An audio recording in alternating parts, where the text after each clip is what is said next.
If you didn't like the run-to-pass ratio last week, well, I hate to say it, based on Kansas State's defense, I think you might see a lot more of what you saw last week. So let's talk about that and more coming up right now on Locked On Mizzou. You are Locked On Mizzou, your daily podcast on the Missouri Tigers, part of the Locked On Podcast Network, your team every day.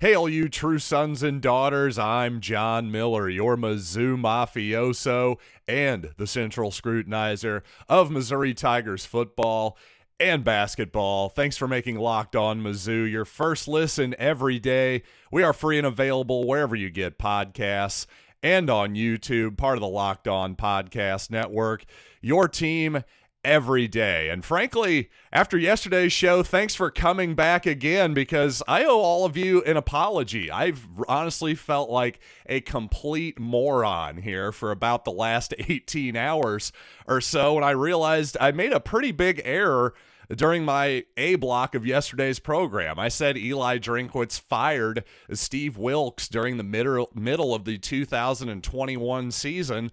Well, those of you who have a better memory than I do, apparently, remember that no, that's not in fact true. Steve Wilkes left of his own volition after the 2021 season. See, what I was thinking of is when Drinkwitz fired his defensive line coach, Jethro Franklin, I do believe. I should probably look that up too, but then I hired Al Davis. That's what I was thinking. The midseason defensive line coach change. Oh, I conflated those two events. You know what? I'm just going to go ahead and blame COVID fog. Can I do that? Are we still allowed to do that in 2023? But seriously, folks, I really felt bad about that. That was an embarrassing error on my part. And frankly, when it was pointed out to me a few hours into the show being posted, I thought about, God, do I delete this thing? Do I start over and do a new show? Ultimately, I decided to just leave it up because, well, it had been up for a few hours. And also, my conclusion would have really been the same thing. If somebody would have been sitting next to me and poked me in the ribs and said, hey, John, actually, Steve Wilkes was not fired during the season or at all by Eli Drinkwitz. He wasn't fired, period. I would have said, oh, my bad. But still, one of my favorite catchphrases. I still think Eli Drinkwitz does not have the luxury of making Kirby Moore his scapegoat here during the middle of the season. I just don't think that's an option that he can pull here in year 4 when he's just said, hey, this is going to be great, going to get a new offensive coordinator. Oh, just kidding, he's terrible. I'm sorry, I just don't think that's an option. Not that we're really talking about firing anybody once again after 2 games, but again, mostly just wanted to clear that up and, get that off my chest. I really have felt mortified here for about the last 18 hours or so. Okay, felt good to get that out there. But, like Bill Belichick, I am now on to Kansas State. And you know what? One thing that was really interesting reviewing Kansas State's game against Troy is the development of Phillip Brooks. He's a young man I remember a little bit from last season, a guy who's a really small receiver, plays in the slot for Kansas State, a guy from Lee Summit, Missouri, by the way, guy who was unranked, flying totally under the radar, a guy that without question Missouri could have had if they wanted him, but, well, Missouri's loss, everybody else's loss in the area, frankly, is Kansas State's gain, because Phillip Brooks all of a sudden looks like a really dangerous slot receiver and a punt returner for the Wildcats. So number 8 there, a guy we should really watch out for, and the fact that, well, he is so dangerous from that slot position leads me to believe that we saw Ennis Rakestraw actually follow number 9 around into the slot as the game went along last week against MTSU. Well, I think number 8 for K-State, Phillip Brooks, is definitely the superior player. So I really wouldn't be surprised if we see Rakestraw in on him on the slot earlier in the ball game, because there were a couple times I thought, Dalen Carnell lined up early in the ball game against number 9. Again, a shiftier, sort of smaller, but very speedy slot player, not unlike Phillip Brooks, a similar mold there. But I just think matchup-wise, that may be a tough one for Dalen. Dalen's put on some size since high school when he was a boundary corner. He's now a star player, a hybrid safety, strong safety, whatever you want to call it. He's a really good player. Don't get me wrong. I like Dalen Carnell a heck of a lot. I'm just wondering if putting him on Phillip Brooks, for instance, is the best way to go about it. I really think Rakestraw might be moved on the inside and probably Drayden Norwood on the outside after Marcus Clark was the number 3 corner in week 1 and saw no snaps that I could see in week 2. Now, amusingly, during last season's game, in the lead up to last season's game against Kansas State in Manhattan, well, I really drew the ire online of a lot of Kansas State fans, despite the fact that I picked the Wildcats correctly, obviously in retrospect, to win that ball game. Well, they were all extremely mad at the Missouri fan who had the gall to question the great Adrian Martinez at quarterback. Well, you may remember Adrian played at Nebraska previously, of course transferred, entered the portal, and wound up in Manhattan last season. You know, even though I picked Missouri to lose that ball game, I thought it was going to be a relatively close game, certainly compared to 40-12, I believe was the final last season. You know, the funny thing is, though, Adrian Martinez in that ball game, 9 for 20 for 101 yards. So all of the shortcomings that I thought Adrian Martinez had, well, they very much showed themselves and proved themselves in that ball game last season. Now, he did rush for 52 yards and a touchdown in that game. But to me, Will Howard, who took over for Adrian Martinez last season, is by far the superior player. I mean, it's really not even close to me, because even though he's not the rusher that Adrian Martinez is, Will Howard can move around a little bit too, and he's just a much better passer, to say the least. And, well, guess what? Howard is the one who brought you guys to the Big 12 championship, so you know, I'll take my apology whenever you guys want, Wildcats fans. I'm here and waiting with bated breath. Now, just to open up my brain for you, expose all of my weirdness for you here just for a minute, I really do have an internal conflict as a podcaster, especially talking about Missouri football and basketball, something that I just deeply love, that brings out the inner child in me.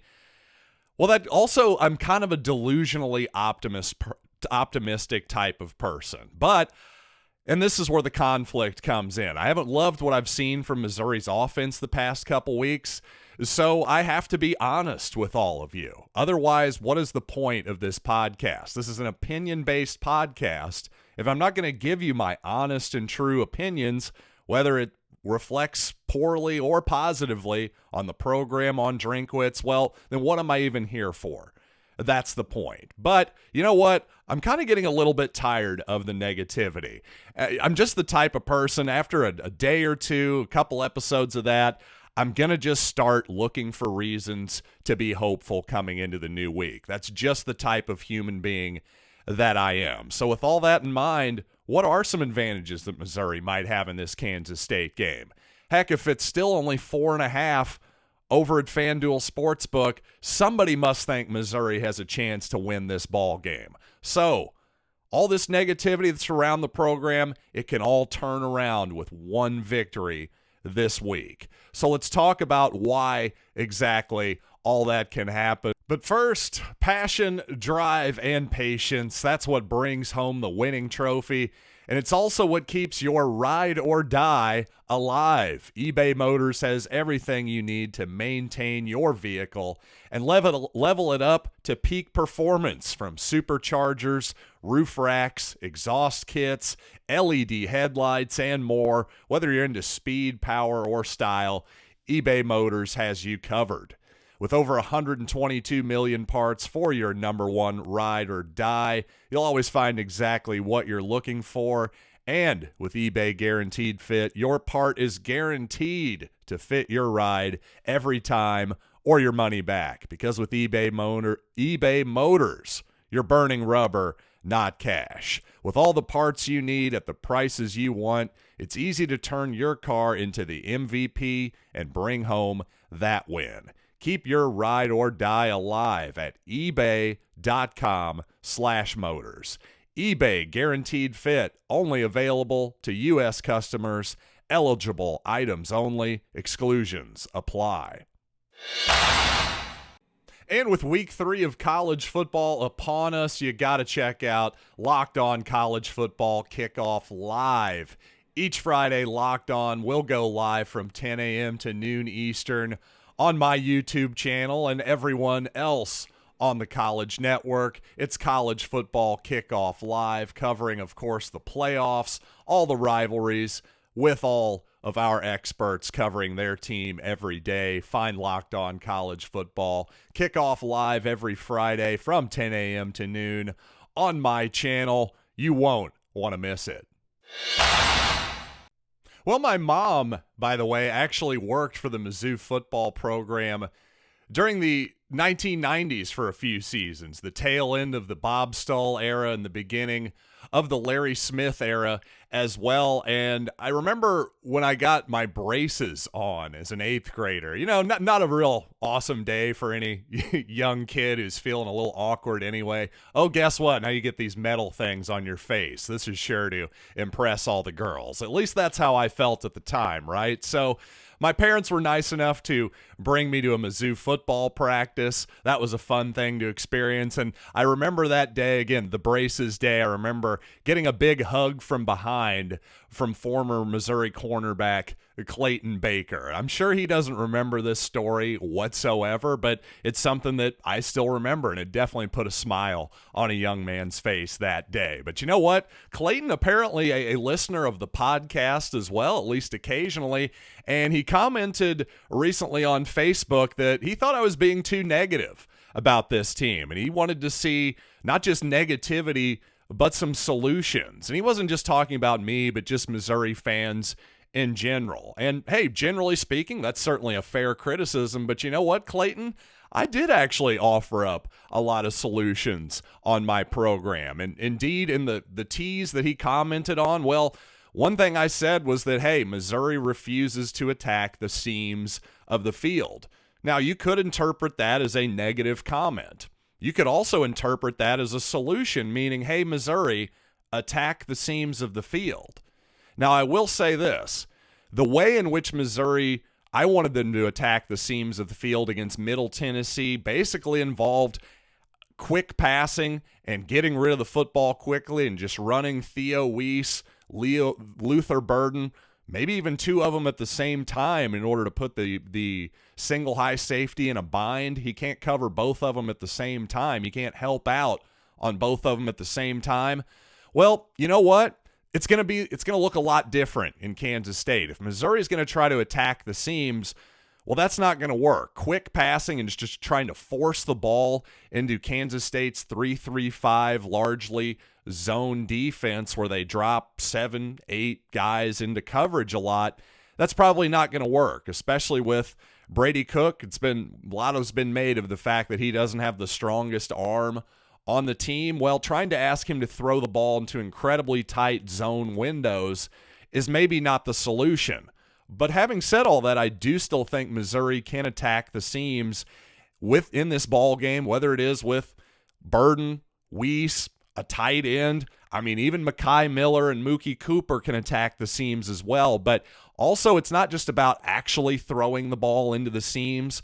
It's about clearing space, too, because then guys like Miller and Cooper can run underneath those routes on ends, on drags, whatever it might be, clear out some space and not make those, short gain type, those short distance air yardage type routes. Well, give them a little bit more space to actually run after the play and get an easier window for Brady Cook to throw it into. So again, the way you're going to have to make that space, though, I think, is to run a lot of play action in this ball game, because to me, I saw this a lot last season in the ball game as well. One of the few times, just again, I haven't done a huge deep dive on last season's Missouri-Kansas State game because, frankly, I don't want to put myself through that kind of pain once again. But I do remember that as bad as Missouri's offense was in that game, it seemed like they got a few chunks of yardage on play action passes.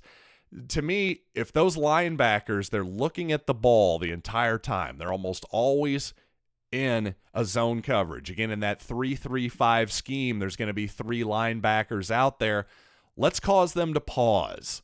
Let's cause them to maybe trust their eyes a little too much. The point is, regardless of who you're playing against, I think using play action is something Missouri should do in general, but I just really think against Kansas State, you have to make their linebackers come up and respect the run game and hopefully cheat the run game and then throw it over the top of them into the seams, into the intermediate middle part of the field for big yardage. If Missouri doesn't do that, I think it's going to be really hard for them to move the football. Now, again, with that 3-3-5 sort of softer, they're basically daring you to run the football.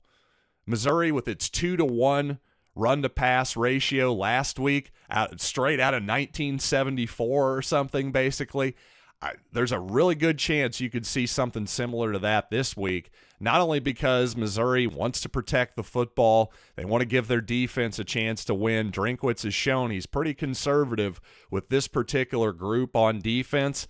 I just think if Missouri is going to move the football, and obviously they're going to have to put up some points to win, they've got to make the play action game a bigger part of this offense.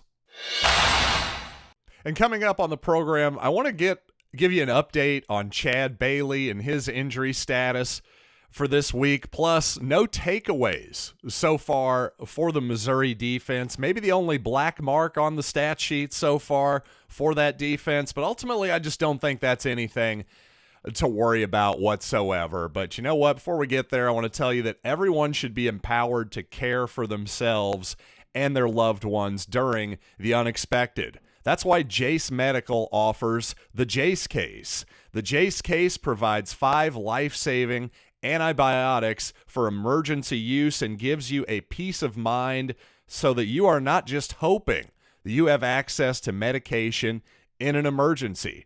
Jase Medical makes sure that you have the medication in hand. Jase Medical is simple. They handle everything from the online evaluation to licensed pharmacy, medication delivery, and ongoing consultation and care.